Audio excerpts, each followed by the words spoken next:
मंडळी, मराठा आंदोलक मनोज जरांगे पाटील मराठ्यांचं भगवं वादळ घेऊन मुंबईच्या दिशेने निघाले। त्यांच्यासोबत प्रचंड मोठा ताफा आहे। काल एका आंदोलकाचा व्हिडिओ पाहिला, त्याचं नाव काय माहित नाही, पण ते आंदोलक चक्क सायकलवर मुंबईच्या दिशेने निघाले। वाटेतल्या पावसाच्या सरी त्यांच्या निर्धाराला तोडू शकला नाही।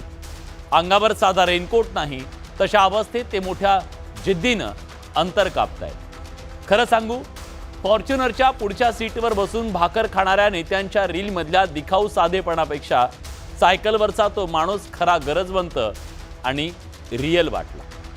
पिढ्यानपिढ्या सत्तेच्या उभीला बसलेले फॉर्च्युनरचं ऐश्वर्य मिरवणारे प्रस्थापित एका बाजूला आणि रोजच्या पोटाची तजवीज करण्यासाठी धडपडणारे दुसऱ्या बाजूला, अशी प्रचंड मोठी दरी मराठा समाजात आहे आणि ते वास्तव आहे।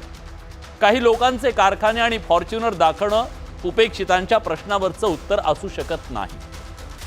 ती अस्वस्थता संवेदनशीलपणे समजून घ्यावी लागेल। त्या अस्वस्थतेचं दृश्य रूप मनोज जरांगे पाटील यांचं आंदोलन आहे, ज्या तडफेनं मराठवाड्यातील सामान्य माणूस आंदोलनात उतरलाय। तीच मनोज जरांगे पाटील यांची खरी ताकद आणि आंदोलनाची खरी शक्ती आहे। मुंबईकडे निघालेल्या आंदोलकांच्या प्रतिक्रिया ऐकत होतो। त्यांना बाकी काहीच माहित नाही, काही ऐकायचं सुद्धा नाहीये। त्यांना फक्त आरक्षण हवंय, आणि तेही मनोज जरांगे पाटील म्हणतील तसं।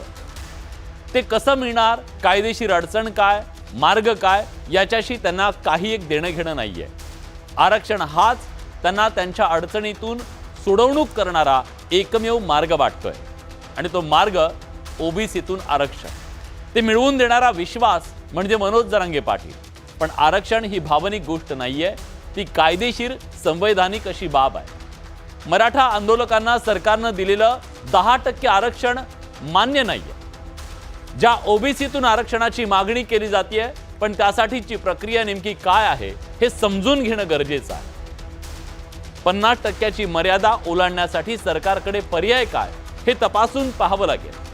ओबीसीतून आरक्षण मिळाल्यास मराठा समाजाला खरंच न्याय मिळू शकेल का, आजची परिस्थिती बदलू शकेल का, हे समजून घ्यावं लागेल। या प्रश्नाचं उत्तर शोधावं लागेल। एखादा GR काढून समाधान केलं जाईल, पण न्यायालयीन कसोटीवर ते टिकेल का?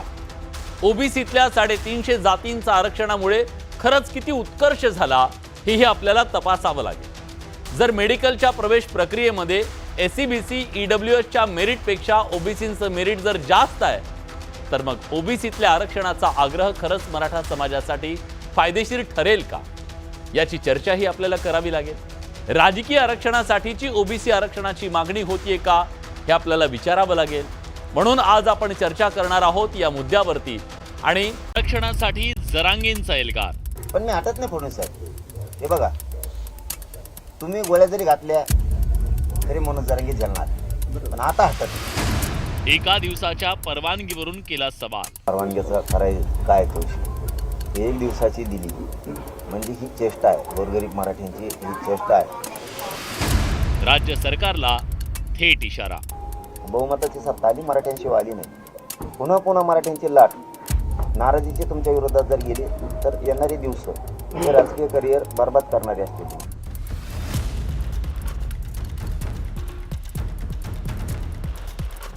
मराठा आरक्षणाच्या मागणीवरून अंतरवाली सराटीहून निघालेले मराठा आंदोलक मनोज जरांगे पाटील गुरुवारी सकाळच्या सुमारास शिवनेरीला पोहोचले। शिवनेरी किल्ल्यावर छत्रपती शिवाजी महाराज यांच्या जन्मस्थळाचं त्यांनी दर्शन घेतलं।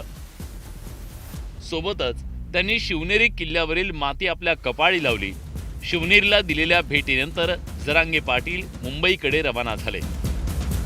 आरक्षण मिळाल्याशिवाय मागे हटणार नाही असा निर्धार जरांगे पाटलांनी व्यक्त केलाय। परवाचं मग परवानगी नाही, असं होऊ शकत नाही, असं होऊ शकत नाही। एक दिवसात मग अंमलबजावणी करा, जाऊ दे। एक दिवसात अंमलबजावणी करून टाका, नाही तर आत्ताच करा ना। इथूनच गुलाब ट्रका भरतो आम्ही शिवनेरी किल्ल्यावरून। असं कसं होऊ शकतं? एक दिवसात उपोषण कसं करायचं?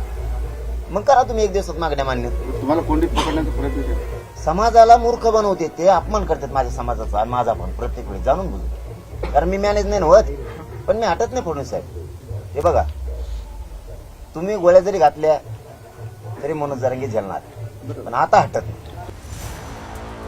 मराठा आरक्षणाच्या मागणीवरून मुंबईकडे निघालेल्या जरांगे पाटलांचं जागोजागी जंगी स्वागत केलं जात आहे. यावेळी बोलताना जरांगेंनी राज्य सरकारला गर्भित इशारा दिलाय.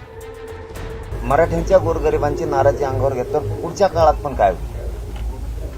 तुमच्यातला गैरसमज फडणवीस साहेब पुन्हा काढून टाका. बहुमताची सत्ता आली, मराठ्यांशिवाय आली नाही. पुन्हा मराठ्यांची लाट नाराजीची तुमच्या विरोधात जर गेली तर येणारे दिवस हे राजकीय करिअर बर्बाद करणारे असते तुमचे. म्हणून मी कालही सांगितलं, शहागडच्या खुटा चौकातून आज पण पवित्र भूमीतून शिवनेरी गडाच्या पायथ्याहून सांगतो, विनंती करून सांगतो. ते योग्य संधी आहे फडणवीस साहेब, तुम्हाला संधीचं सोनं करायची, गोरगरीब मराठ्यांचे मन जिंकायची. तुम्ही मराठ्यांच्या मागण्याची अंमलबजावणी करा. हेच मराठी गुलाल टाकून मरेपर्यंत तुम्ही दिलेल्या आरक्षणाचा तुमचा उपकार विसरणार नाही. जरांगे पाटलांच्या मुंबईतल्या आंदोलनाला पोलिसांनी केवळ 1 दिवसाची परवानगी दिली आहे. त्यावरून जरांगे पाटलांनी नाराजी व्यक्त केली आहे. हा परवानगीचा खरा काय तोशी 1 दिवसाची दिली म्हणजे ही चेष्टा आहे. गोरगरीब मराठ्यांची ही चेष्टा आहे. अशी 1 दिवसाची परवानगी देणं म्हणजे तुम्ही तुमच्या अंगावरचं झटकून दुसऱ्यावर जाळ फेकून दिला असा अर्थ होतो. म्हणजे तुम्हाला असं सिद्ध करायचं होतं महाराष्ट्रासमोर मुख्यमंत्री फडणवीस साहेबाला की मी परवानगी दिली, मग काय चूक आहे. पण याच्यातून तुम्हाला दुसरा माहीत नाही फडणवीस साहेब काय संदेश राज्यात गेला. तुम्ही मान्य न्यायालय म्हणत होते, याचा अर्थ परवानग्या तुमच्याकडेच होत्या, कारण ती परवानगी तुम्ही दिली. मनोज जरांगे पाटलांना मुंबईत आझाद मैदानावर आंदोलन करताना फक्त 5,000 आंदोलकांना घेऊन येता येईल अशी अट पोलिसांकडून घालण्यात आली. त्यावर मनोज जरांगे पाटलांनी प्रतिक्रिया दिली आहे. 3,000 बसले, 5,000 बसले आणि दुसऱ्या ग्राउंडवर काही बसले, त्याचं दुःख कोणी मानू नका. आपल्याला विजय खेचून न्यायचा. आझाद मैदानात जाणं, 5,000 जागेवर 25 लाख जाणं हा उद्देश नाही आपला. आपला उद्देश आहे 5,000 बसू नाही तर 2,000 बसू, आरक्षणाचा विजय घेऊन जायचा. आजचे बसलेले उठले की तुम्ही उद्या या, 1 दिवस लेट, परवा दुसरे या, हे सुरू आहे. ही चेन बंद पडू द्यायची नाही. मराठा आरक्षणासाठी मनोज जरांगे पाटलांनी ऐन गणेशोत्सवात आंदोलन सुरू केल्यावरून टीका केली जातीये. या टीकेचा समाचार घेताना त्यांनी सवालांच्या फैरी टाकल्या. तेव्हा तुम्हाला दिसलं का की बाबा हिंदूचा सण आहे, सणात कशाला लाठीचार्ज करायचा, कशाला आहे बहिणीच्या डोक्या फोडायची. आता आम्हाला शिकवायला मुंबईला चाललेलं की गणेश उत्सवात सुद्धा तुम्हाला हिंदू देव धर्मांचे देव कळणार. तुम्हाला कळाले तर लक्ष्म्या बसल्या होत्या. तेव्हा लक्ष्मीला तर तुम्ही सगळे मानता, कारण लक्ष्मी कमी नाहीच आहेत तुम्ही. नोटा लक्ष्म्या बसल्या असून आय माय लक्ष्मीला हाणलं तुम्ही. तेव्हा जे आम्हाला आता हिंदू विरोधी म्हणतात की हिंदूचे सण असून मुंबईला चाललेत, आता म्हणणारे तेव्हा कुठे गेलते. आरक्षणाच्या आंदोलनादरम्यान मराठ्यांनी शांतता आणि संयम बाळगावा असं आवाहन मनोज जरांगेंनी केलंय. जालन्याच्या अंतरवाली सराटीतून मुंबईच्या दिशेने निघालेल्या मनोज जरांगे पाटलांनी मराठा आरक्षणासाठी पुन्हा एकदा एल्गार पुकारलाय. Bureau report, news 18 Lokmat.